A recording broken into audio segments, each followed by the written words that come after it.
नमस्ते and welcome to my channel myself Deepika.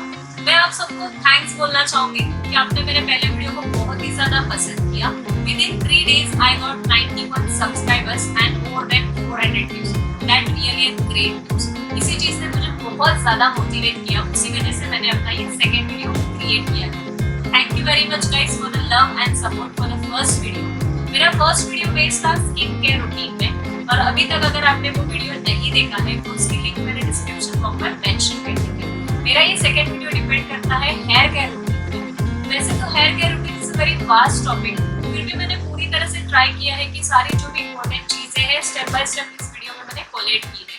तो अभी हम ये वीडियो स्टार्ट करते हैं, चलिए।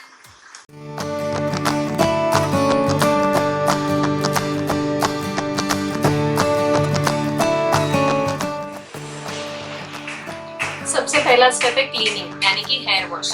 हेयर वॉश की फ्रीक्वेंसी, यानी कि हफ्ते में हम अपने हेयर वॉश कितनी बार करते हैं, ये हमारे हेयर टाइप पे डिपेंड करता है। तो चलिए देखते हैं hair wash according to hair types. अगर आपका स्कैल्प ऑयली है और आपके हेयर्स बहुत ही ज़्यादा क्रीसी हो जाते हैं या चिपचिपे हो जाते हैं तो आपको हर रोज़ अपने हेयर वॉश करने चाहिए। लेकिन अगर ग्रीजीनेस थोड़ा कम है तो आप अल्टरनेट डेज मतलब हफ्ते में 3 से 4 बार भी अपने हेयर वॉश कर सकते हैं। अगर आपके हेयर्स ड्राई हैं तो आपको वीकली हेयर वॉश करना चाहिए या फिर हफ्ते में 2 बार। ये आपको आपके हेयर्स में जो नेचुरल ऑयल है वो प्रिजर्व करने में हेल्प करेगा। अगर आप फ्रीक्वेंटली अपने हेयर वॉश करेंगे तो आपके हेयर्स और भी ज़्यादा ड्राई होने के चांसेस हैं।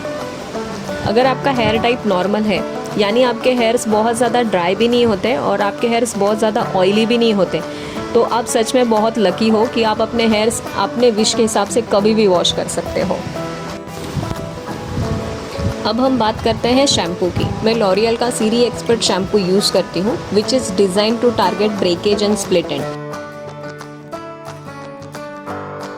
कंडीशनिंग हेयर केयर में सबसे इम्पोर्टेंट स्टेप। जब भी हम शैम्पू करते हैं तो शैम्पू हमारे बालों को क्लीन तो कर देता है, और उसमें जो नेचुरल ऑयल है वो नेचुरल ऑयल की लेवल बहुत ही ज़्यादा कम कर देता है। तो पोस्ट शैम्पू कंडीशनर यूज़ करना बहुत ही ज़रूरी है, ताकि हम हमारे बालों में जो नेचुरल ऑयल है वो प्रिजर्व कर सकें। कंडीशनर अप्लाई करने का तरीका। जब भी आप कंडीशनर अप्लाई करें, आप अपने स्कैल्प को छोड़ के जो आपके बाकी बाल है उस पर कॉन्सेंट्रेट कीजिए। अगर आपके बाल ज़्यादा वेट है तो आप उसमें से जो पानी है वो स्क्वीज करके निकाल दीजिए। आप अपने बालों को इस तरीके से स्क्वीज कीजिए ताकि उसमें जो एक्स्ट्रा वाटर है वो सारा निकल जाए। कंडीशनर लगाते वक्त अगर आपके बाल बहुत ज़्यादा वेट है, यानी कि बहुत ज़्यादा उसमें पानी है, तो प्रोडक्ट स्लाइड ऑफ कर जाएगा, वो उसमें पेनिट्रेट नहीं कर पाएगा, आपके हेयर्स को अच्छी तरह कोट नहीं कर पाएगा। तो आप ये ध्यान रखिए कि जब भी आप कंडीशनर इस्तेमाल करें आपके बाल बहुत ज़्यादा वेट ना हो। As a conditioner I use Serie Expert mask. I love this products because ये दोनों भी प्रोडक्ट्स में, जैसे शैम्पू एंड कंडीशनर में B6 एंड बायोटीन है। B6 एंड बायोटीन ये दोनों भी विटामिन्स है जो हमारे हेयर्स के लिए बहुत ही ज़रूरी है। बायोटीन विटामिन बी फैमिली को बिलोंग करता है। बायोटीन की कमी की वजह से हमारे हेयर्स बहुत ही ज़्यादा थिन हो सकते हैं। हम हेयर्स टॉवेल व्रैप करते हैं एंड मोस्टली हम कॉटन टॉवेल यूज़ करते हैं, विच इज़ कम्प्लीटली रॉन्ग। हमें कॉटन टॉवेल के बजाय माइक्रोफाइबर टॉवेल यूज़ करने चाहिए।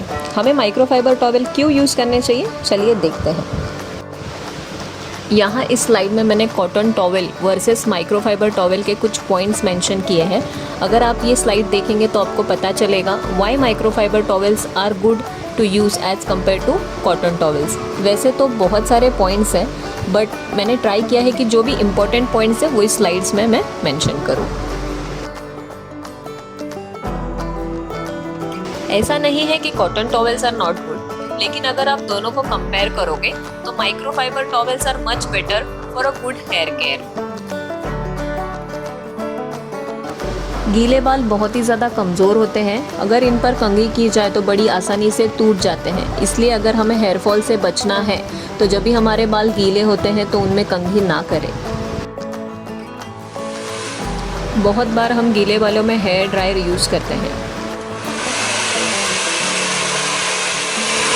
अगर आपके लिए मुमकिन है तो आप प्लीज़ ड्रायर ना यूज़ कीजिए, क्योंकि ड्रायर से हमारे बाल बहुत ज़्यादा ड्राई हो जाते हैं।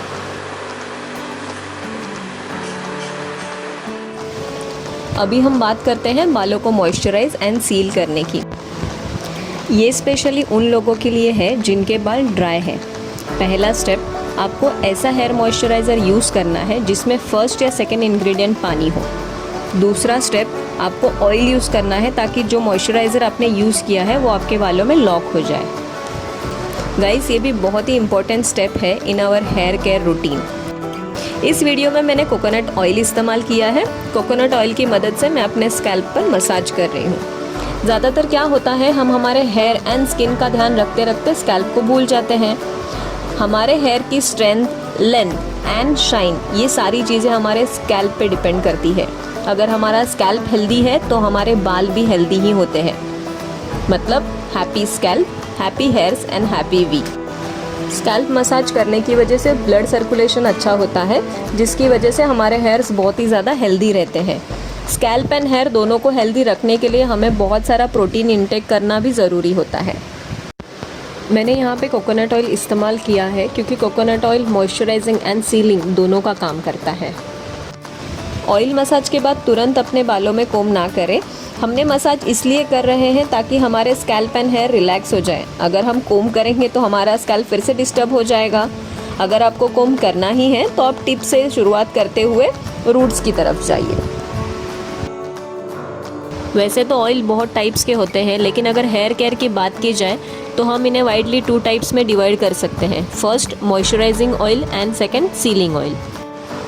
आपकी बेहतर जानकारी के लिए मैंने ये स्लाइड में दोनों ऑयल्स यानी कि moisturising oil and ceiling oil एक दूसरे से कैसे अलग है इसके बारे में मैंने यहाँ पे मेंशन किया है। इस स्लाइड में मैंने कुछ एग्जांपल्स भी आपके लिए मेंशन किए हैं।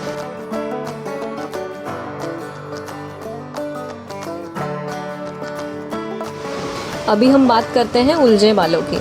अगर आपके बाल बहुत ही ज़्यादा उलझते हैं तो आपको सबसे पहले आपके बालों में टैंगल फ्री सीरम लगाना है।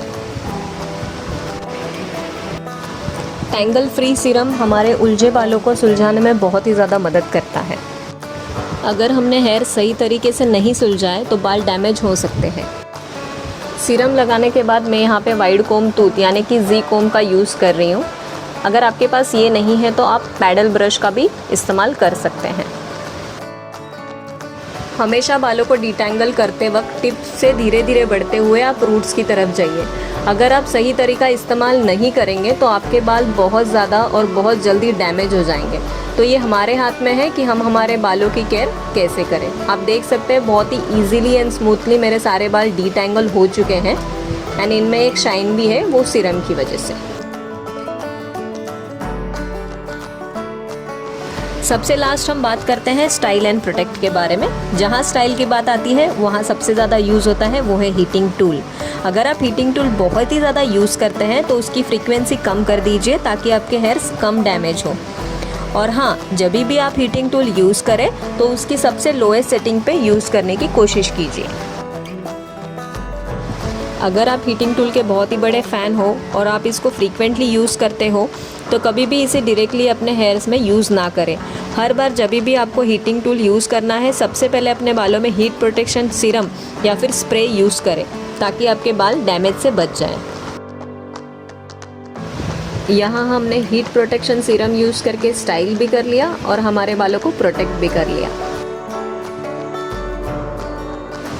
For good hair care at night हमें हमारे बालों को लूज प्लेट या लूज बन में बांधकर सोना चाहिए।